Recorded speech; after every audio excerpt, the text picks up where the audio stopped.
Halloween siempre trae historias de miedo, pero la mayoría son inventadas. Se cuentan para asustar un rato, para pasar la noche en compañía de un buen susto, pero hay casos reales que superan cualquier ficción. El de Michael Taylor, ocurrido en Inglaterra en 1974, es uno de esos.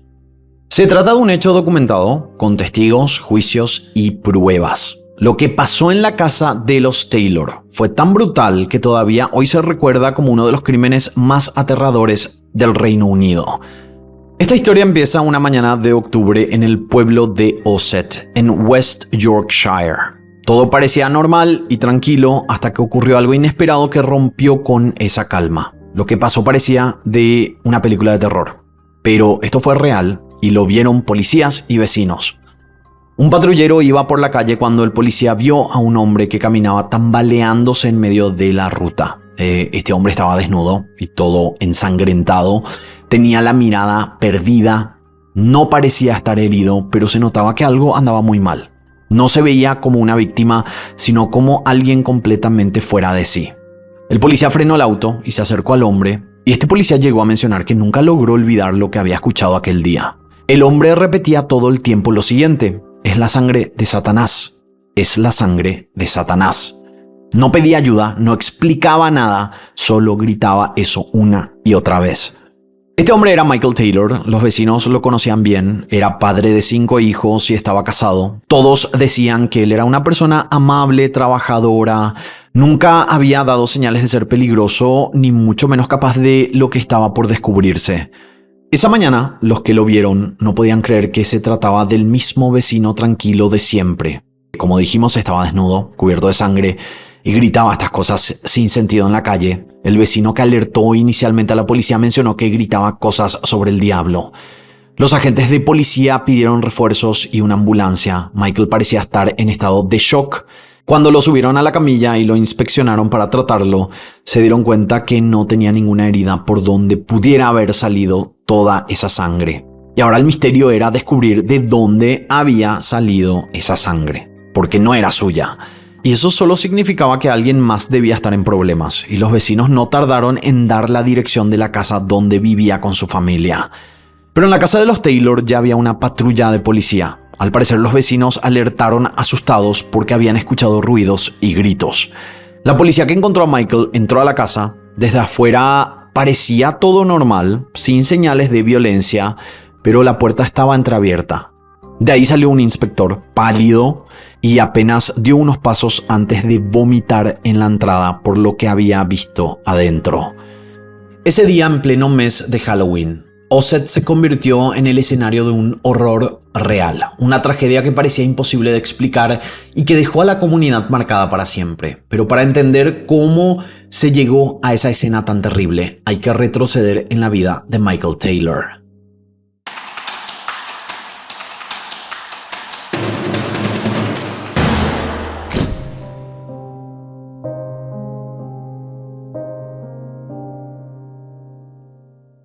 Michael Taylor no era un monstruo desde el principio. Para 1974 él tenía 31 años, vivía en Ossett con su esposa Christine y con sus 5 hijos. Él era carnicero, un hombre trabajador, considerado buen vecino, educado y en apariencia bastante tranquilo. Nadie habría sospechado que en su interior se estaba gestando algo tan oscuro. La vida de Michael empezó a torcerse cuando sufrió un accidente. Estaba haciendo unas reparaciones en su casa cuando cayó de una escalera y se lesionó la espalda. Ese dolor se volvió crónico y lo acompañó durante años. No era un dolor pasajero, sino que era constante y lo fue cambiando personalmente poco a poco. Pasó de ser un hombre alegre a alguien más amargo, más irritable, con menos paciencia. Esa transformación silenciosa fue el primer paso hacia lo que se vendría. En esa etapa difícil, Michael y Christine se acercaron a un grupo religioso local, el Christian Fellowship Group. Allí conocieron a Marie Robinson, una joven predicadora laica que tenía apenas 22 años. Marie era carismática, entusiasta y generaba mucha admiración entre los miembros del grupo, y Michael no fue la excepción. Lo que empezó como una simple amistad fue tomando otro rumbo. Michael pasaba cada vez más tiempo con Marie, iban juntos a reuniones, compartían actividades y daba la impresión de que él estaba muy influenciado por ella. Algunas fuentes cuentan que Michael y ella hacían reuniones privadas de oraciones para anular, entre comillas, los supuestos poderes malignos de la luna. Pasaban la noche despiertos, haciéndose la señal de la cruz para alejar lo que creían que traía la luna llena. También asistían a congregaciones donde decían usar el poder de Dios para exorcizar a la gente de sus pecados, y en esas reuniones hablaban en lenguas. Y como era de esperarse, la actitud de Michael hacia su familia empezó a cambiar. Pasaba cada vez menos tiempo en la casa con ellos, pero cuando estaba con su familia se mostraba más irritable y discutía mucho. Había cambiado completamente, él ya no era el mismo. Y pasaba más tiempo con Marie en la iglesia, como dijimos, más que con su familia o con sus amigos. Christine notó esto. Para ella, lo que pasaba no era algo espiritual. Estaba convencida de que había algo más entre su esposo y la predicadora. Marie Robinson se había formado para ser maestra, estudiando música en un instituto de formación docente, pero no había ejercido esta carrera. Era considerada una figura activa y respetada dentro de esta comunidad religiosa. En una de las reuniones, Christine había encarado a su esposo, a Michael, y le dijo de frente que ella pensaba que tenía una relación con Marie Robinson. Y esto fue enfrente a toda la gente dentro de esta congregación. Y todos se quedaron helados. Nadie había dicho nada. Y lo loco de todo esto fue que Michael no hizo nada en contra de Christine, de su esposa, sino que por alguna razón se le fue encima a Marie. Él se descontroló en ese momento y empezó a agredir a Marie. Primero con gritos y después físicamente. Los que estaban ahí dijeron que parecía otra persona y tuvieron que sujetarlo entre varios para que no la lastimara más. Marie contó que en ese momento pensó que iba a morir. Dijo que la cara de Michael cambió totalmente, que se veía fuera de sí y que la mirada en sus ojos la asustó mucho.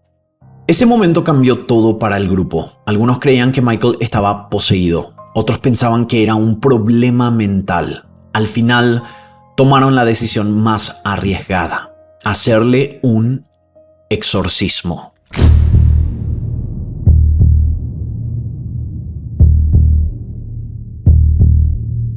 La noche del 5 de octubre de 1974, en la iglesia de Saint Thomas en Gower, 2 ministros fueron convocados para expulsar los supuestos demonios de Michael. El padre Peter Vincent, anglicano, y el reverendo Raymond Smith, que era metodista, lideraron este ritual, y la sesión había empezado a medianoche y se extendió durante horas. Lo que había ocurrido ahí había sido caótico. Michael gritaba, escupía, mordía, se retorcía en el suelo.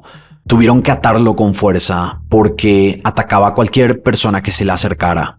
Los sacerdotes lo rociaban con agua bendita, le colocaban crucifijos en la boca y lo rodeaban de oraciones. Era una escena intensa que dejó a los que estaban ahí aterrorizados.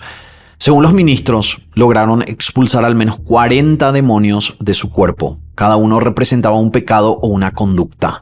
Hablaron de demonios de la blasfemia, la lascivia, la violencia, la herejía, pero no todos se habían ido. Dijeron que quedaban 3 demonios muy fuertes: los de la locura, el demonio de la violencia y el demonio del asesinato. Después de 8 horas de ritual, imagínense, los sacerdotes estaban agotados y decidieron suspender el exorcismo. El plan era continuarlo más adelante. Margaret Smith, esposa de un pastor presente, afirmó haber recibido una advertencia en su mente, que Michael mataría a Christine si lo dejaban ir sin terminar el ritual. Rogó que continuaran, pero los ministros no la escucharon.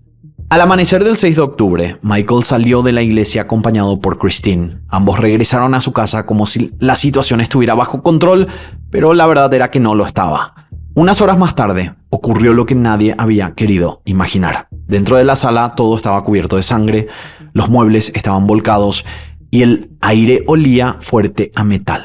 Era evidente que había pasado algo grave en ese lugar.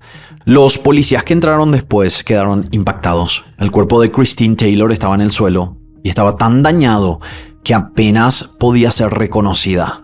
Christine había sido atacada directamente con las manos. Michael le causó heridas graves en la cara. Su esposo le había arrancado los ojos, la lengua y gran parte del rostro y murió asfixiada con su propia sangre.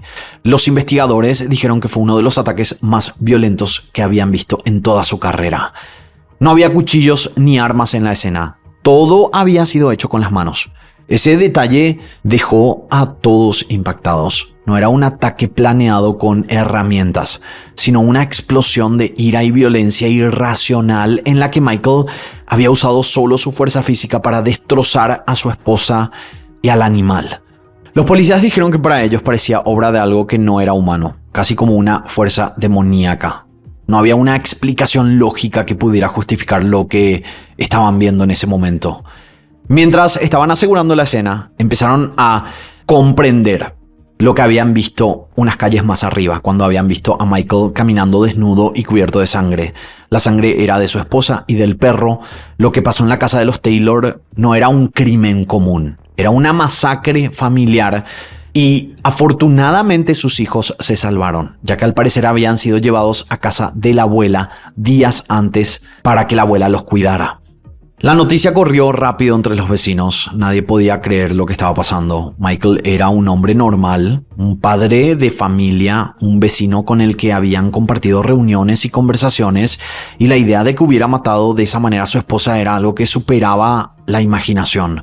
El perro de la familia también fue asesinado de manera similar. Los investigadores concluyeron que la brutalidad del crimen superaba todo lo que habían visto hasta entonces. El impacto no fue solo por la brutalidad del crimen, sino porque resultaba difícil de explicar. ¿Qué había pasado en la mente de Michael después del exorcismo? ¿Había sufrido un brote psicótico o todo fue el resultado de un ritual religioso que terminó mal? Las primeras respuestas aparecieron días más tarde, cuando Michael, ya detenido, comenzó a contar su versión de lo ocurrido después del exorcismo. Lo que relató abrió aún más preguntas.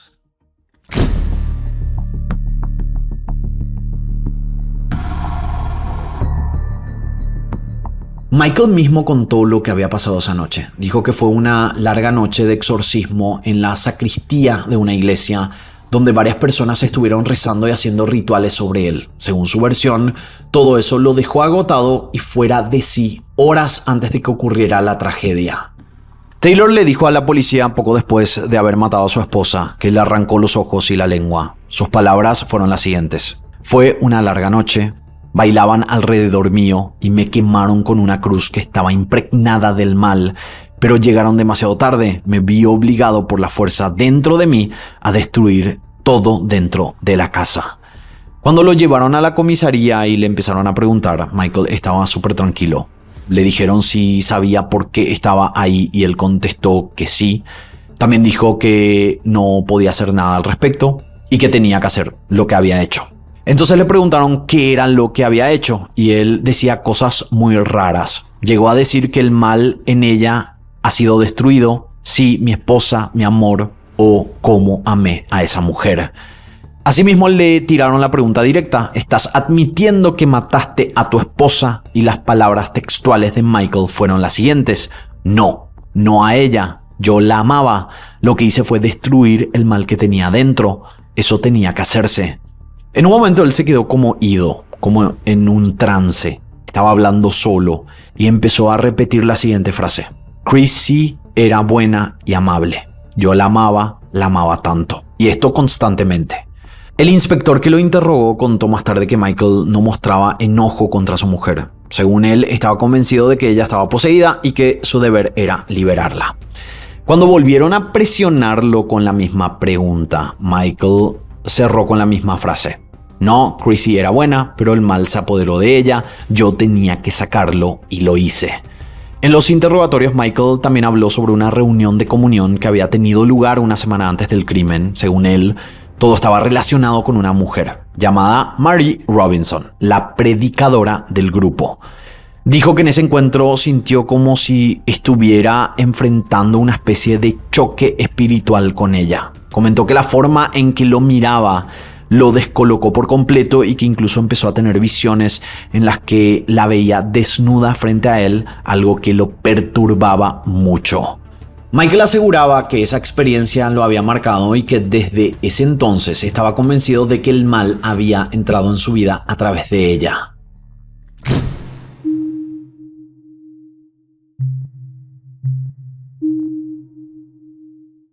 Meses después del crimen, en la etapa previa al juicio, empezaron a salir a la luz testimonios de personas que conocían a los Taylor y que habían presenciado algunos de los hechos religiosos que marcaron los días previos a la tragedia. Una de esas testigos fue Barbara Wortman, de Havcroft Ossett. Ella contó que había sido quien presentó a Michael y Christine Taylor a la comunidad cristiana, un grupo que se reunía en casas para rezar y compartir rituales informales. Según Wortman, la primera vez que participaron fue en su propia casa, donde se juntaron unas 30 personas, incluida Marie Robinson, la joven que pronto se volvería muy cercana a los Taylor. En esa reunión se realizó una especie de comunión simbólica. No era un rito oficial de la iglesia, sino una costumbre particular del grupo.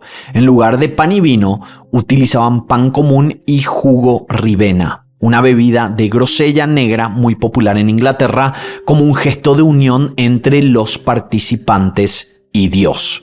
Wortman recordó que durante aquel encuentro Michael se mostró incómodo, mientras que Marie se quedó esa noche en la casa de los Taylor.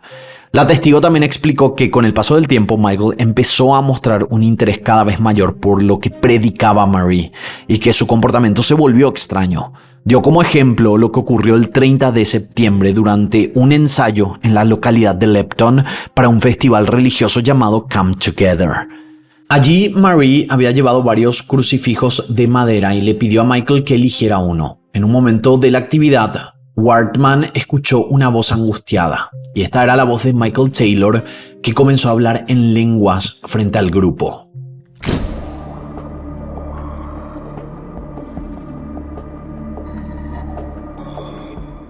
En 1975 el caso Michael Taylor llegó a los tribunales y atrajo la atención de todo el país. La defensa aseguró que Michael no era un asesino común, sino un hombre enloquecido después de un exorcismo fallido, arrastrado por las ideas de un grupo religioso que hablaba de demonios y salvación.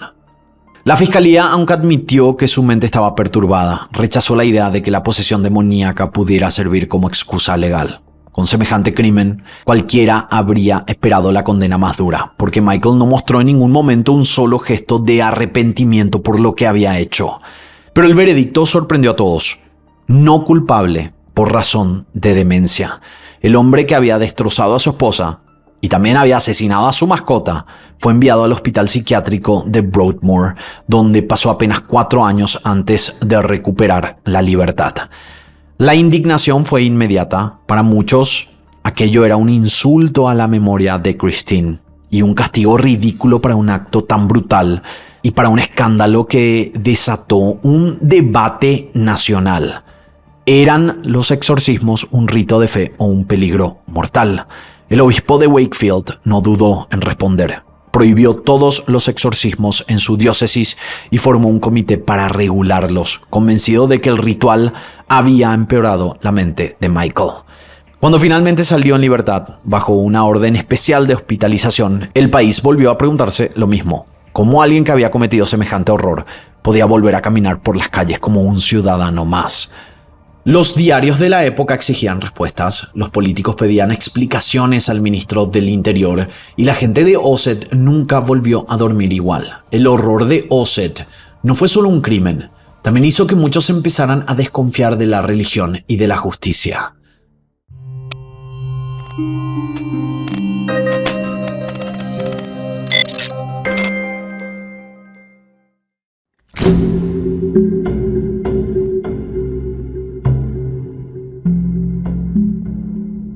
Después de lo ocurrido, Michael nunca volvió a ser el mismo. Aunque fue liberado, siguió teniendo episodios de depresión y también intentó autoeliminarse en varias ocasiones. Décadas después, en el año 2005, él volvió a hacer noticia al ser arrestado por acoso, ya saben qué, pero a una menor de edad. Durante su estancia en prisión volvió a mostrar un comportamiento errático, lo que llevó a las autoridades a someterlo a observación y tratamiento psiquiátrico. En cuanto a sus hijos, no hay registros públicos confiables que muestren que Michael hubiera retomado un vínculo directo o frecuente con ellos tras su salida de los centros psiquiátricos. Se sabe que los niños fueron alejados de la casa durante los hechos del exorcismo y el crimen y parece que quedaron al cuidado de otros familiares. La casa de los Taylor en Osset no tardó en convertirse en un símbolo de lo que había pasado. Era inevitable. Un crimen así deja marcas, no solo en las personas, sino también en los lugares, en la comunidad, y con el tiempo empezaron a circular historias de que la casa estaba embrujada, que se escuchaban ruidos extraños o que se sentía una presencia. El caso Taylor sigue siendo un misterio. Para algunos fue un ejemplo de cómo un fanatismo religioso y un ritual mal llevado pueden destrozar una mente frágil. Para otros fue una señal de que lo inexplicable existe y que tal vez algo más que un desorden mental estaba detrás de ese crimen. Lo más perturbador es que Michael Taylor no era un extraño ni un monstruo señalado desde antes. Era un hombre común, un padre de familia, un vecino, y sin embargo terminó protagonizando una de las escenas más horribles en la historia criminal de Inglaterra. La pregunta final creo que queda abierta.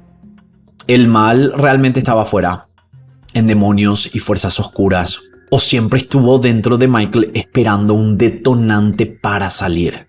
Sea cual sea la respuesta, el resultado fue el mismo. Un crimen tan espantoso que hasta hoy en día sigue helando la sangre de muchos. Hasta aquí el caso del día de hoy. Espero sus comentarios aquí abajo y de esta manera nosotros nos encontraremos en la próxima historia.